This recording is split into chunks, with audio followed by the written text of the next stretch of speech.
Reports have emerged about a tense phone call between Donald Trump and Netanyahu hours after announcement of a ceasefire agreement. The U.S. president told Netanyahu to call off retaliatory airstrikes by the IAF after an Iranian missile launch that violated a ceasefire. Now, reports claim the call between Trump and Netanyahu was tough, with Trump raising his voice at Netanyahu to stop the attack on Iran, with Trump viewing the ceasefire as a personal achievement. He made it clear that no one would undermine it. The source noted that Netanyahu managed to say little during the call, though he repeatedly expressed gratitude to the U.S. president. Following the phone call, Israeli fighter jets received orders to halt the attack. They were just minutes away from hitting 20 targets inside Tehran. As a compromise, in retaliation, Israeli jets struck a radar station near Tehran, far from the originally planned targets.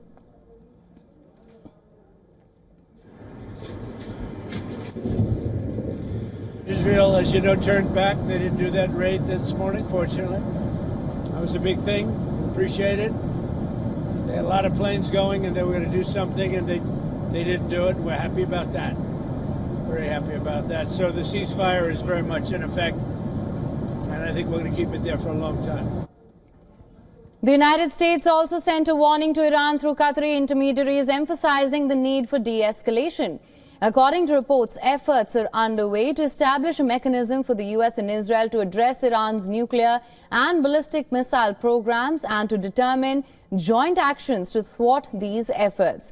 Meanwhile, Qatar is working to revive nuclear talks between the United States and Iran, with Qatari officials holding extensive discussions with Trump's envoy, Steve Witkoff. Iran has repeatedly stated over the past 2 weeks that it is ready to engage in talks with the U.S. once Israel halts its attacks. Meanwhile, Israelis responded to U.S. President Donald Trump's outburst, expressing gratitude for his mediation and relief at the conclusion of the 12-day war with Iran. It's just a demonstration that Israel, even though it claims to be in charge of its own fate and future, is still dependent on American support completely in terms of both political and financial and, of course, ammunition.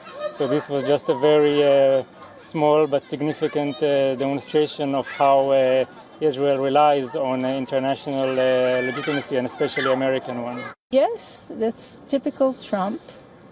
But again, he didn't do anything dramatic about it, just like he didn't fire back, on Iran. He doesn't want to get into a war. Now, that I believe. He really does not want to get into war. On the contrary. Honestly, after what has happened for the past a week and a half, I'm just happy that it's all gonna end. Hopefully, we're still not sure 100%, but I'm just happy that I can go back to my place because I was spending nights in a different place. We had no bomb shelter, and honestly, I don't care that much about what Trump said about Israel. At the end of the day, I think he's the one that truly helped to, bring an end to this war, and that's what's important to me. Now we're joined by Dr. Avner Cohen, Professor of Non-Proliferation and Terrorism Studies, Middlebury Institute. Thank you so much for joining us on WION The World is One. Doctor, always a pleasure to have you with us. Now, what we're seeing playing out, interesting dynamics. We're hearing that, for lack of a better word, Netanyahu was reprimanded by U.S. President Donald Trump. And, of course, Donald Trump, sees this as a personal achievement. So what's your assessment of how things are playing out? Well, there is no question that, it happened in a very awkward moment. Essentially, Israeli Israeli aircraft were 2 hours away from Israel itself, minutes before attacking.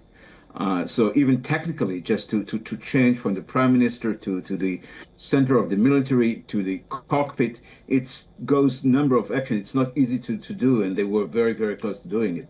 So that's one reason, apparently, why Netanyahu was not easy about that request. And they did something, but it was much less than they had expected to do.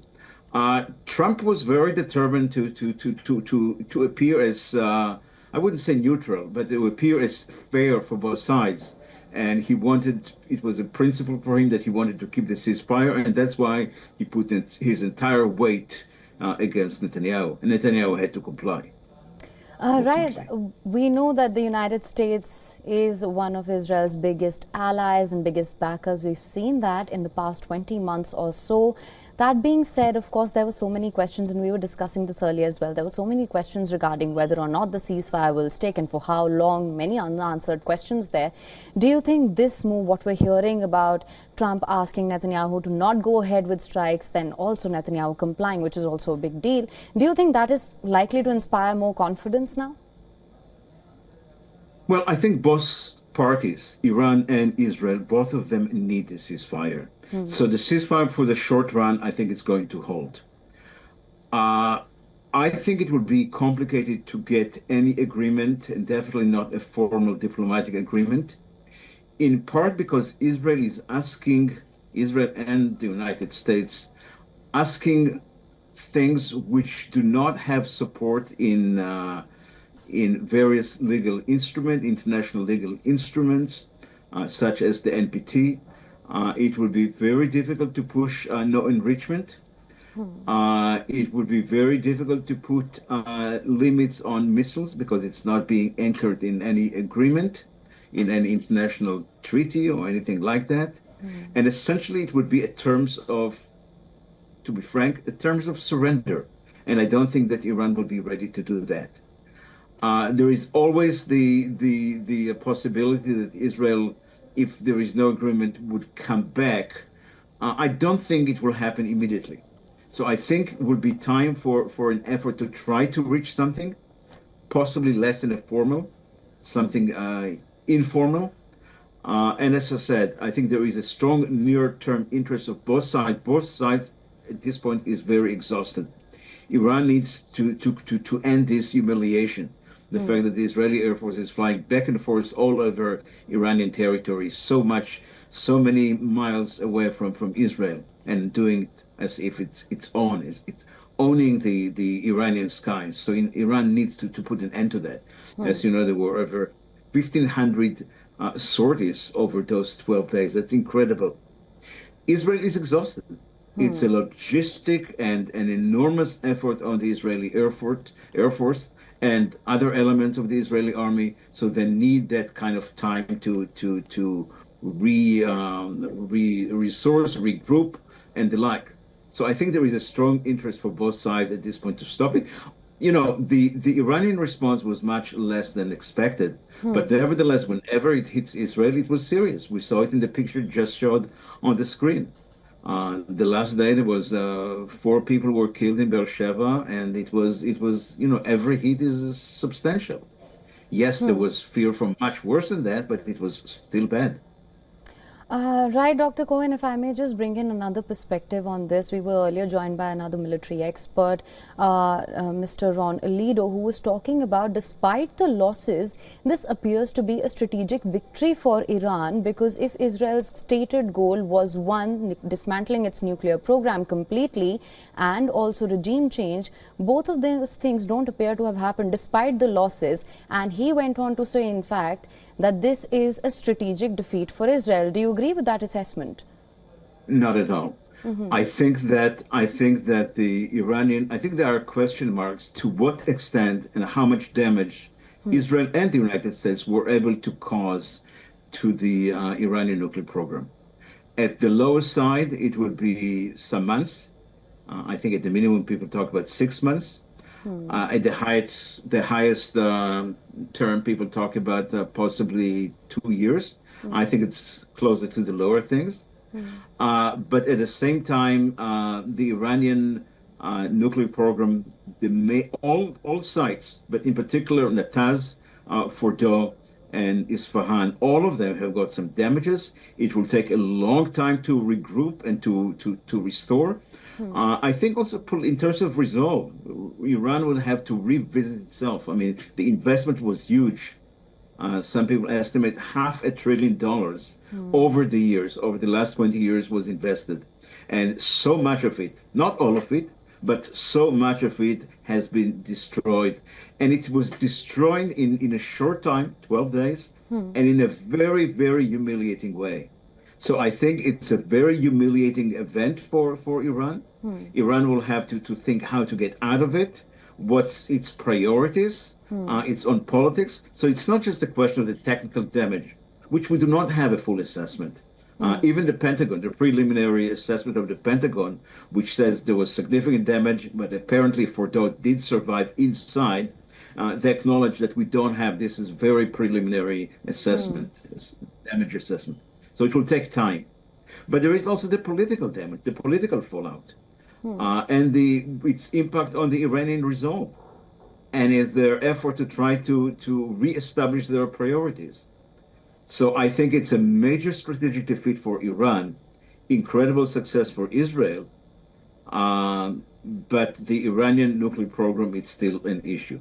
It's still with us, it's still pending.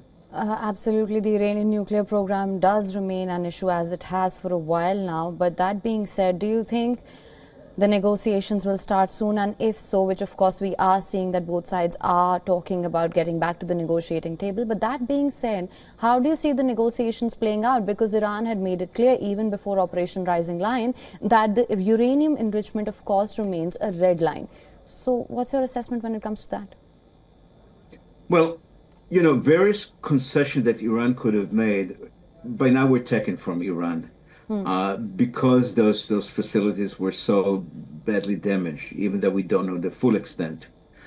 The Iran, in terms of economy, in terms of its desire to relieve the sanction, is even stronger than before because it needs money to rebuild itself from the oil. And from the, you know, so relieving the sanction is very critical for Iran.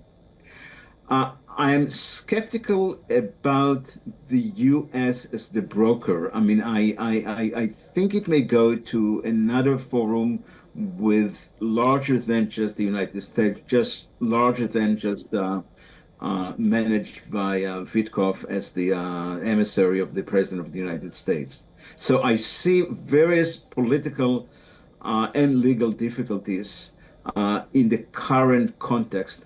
And as we know right now, there is no yet any immediate effort to start negotiation in the coming days. So it will take time just to reignite the forum, the format, the settings to start to reignite that. It's not trivial. All right. Dr. Cohen, thank you so much for joining us on WION World is One. It's always a pleasure to have you. Thank you. Bye-bye.